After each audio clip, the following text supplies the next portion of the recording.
নমস্কার বন্ধুরা, সবাই কেমন আছেন? আমার চ্যানেলের নতুন ভিডিওতে আপনাদের স্বাগত। আমি তন্ময়। আজকে আপনাদের সাথে শেয়ার করতে চলেছি বলাগড়ের মা আনন্দময়ী তলার মন্দিরের কিছু ভিডিও।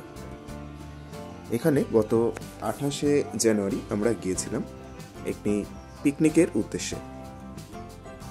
ইচ্ছে ছিল সম্পূর্ণ ব্লগটি আপনাদের সাথে শেয়ার করার, তবে কিছু কারণবশত কিছু মানুষের অবজেকশনের জন্য সম্পূর্ণ ভিডিওটি দেওয়া হলো না। বাংলায় মোট 5টি 25 চূড়ার মন্দির রয়েছে। তার মধ্যে একটি মন্দির রয়েছে হুগলির সোমরা বাজারের সুখানিয়া গ্রামে। 25 চূড়া ছাড়াও এই মন্দিরের আর একটি বৈশিষ্ট্য হল এই মন্দিরটি শাক্ত মন্দির।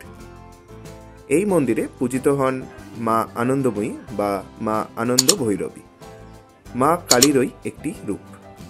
বাদবাকি 4টে মন্দির কিন্তু বৈষ্ণব মন্দির, যেখানে পূজিত হন রাধাকৃষ্ণ। বিশাল খোলা প্রাঙ্গণের মাঝে লাল রঙের মন্দিরটি মাটি থেকে প্রায় 6 ফুট উঁচু ভিতের ওপর প্রতিষ্ঠিত, বর্গাকার। উচ্চতা 70 ফুট, মন্দিরের পরিমাপ 36 বর্গফুট। মন্দিরটির সামনের দিকের খিলানে এবং খিলানের উপর ও দেওয়ালে রয়েছে টেরাকোটার কাজ।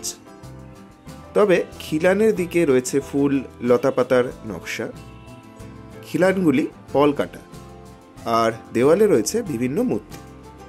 আলাদা করে আর বলছি না, ছবিগুলি দেখলেই বুঝতে পারবেন। মন্দিরটির গঠনশৈলী ও অলঙ্করণ চোখে পড়ার মতো। সামনে রয়েছে বিস্তীর্ণ সবুজ প্রাঙ্গণ, তারপরে আমবাগান।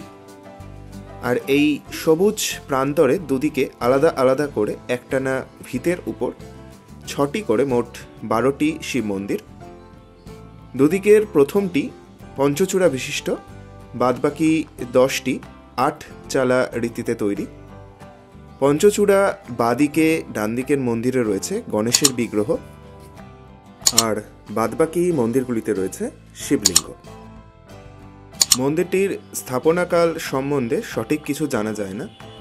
মন্দিরের মাঝের লোহাল গ্রিলের উপর ও নিচে বৃত্তাকার ডিজাইনের মধ্যে কিছু তথ্যের উল্লেখ আছে লোহার সরু পাত দিয়ে। উপরে লেখা আনন্দময়ী ঠাকুরানী, প্রতিষ্ঠাতা স্বর্গীয় বীরেশ্বর মুস্তাফি, স্থাপিত 1170 সাল।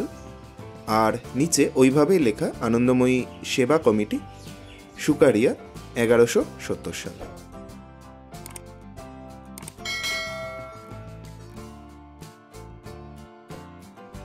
ভিডিওটি এই পর্যন্ত দেখার জন্য আপনাকে অসংখ্য ধন্যবাদ।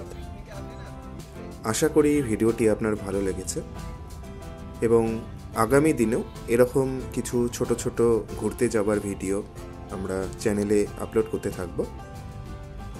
তো আপনারা দেখবেন দয়া করে। ধন্যবাদ।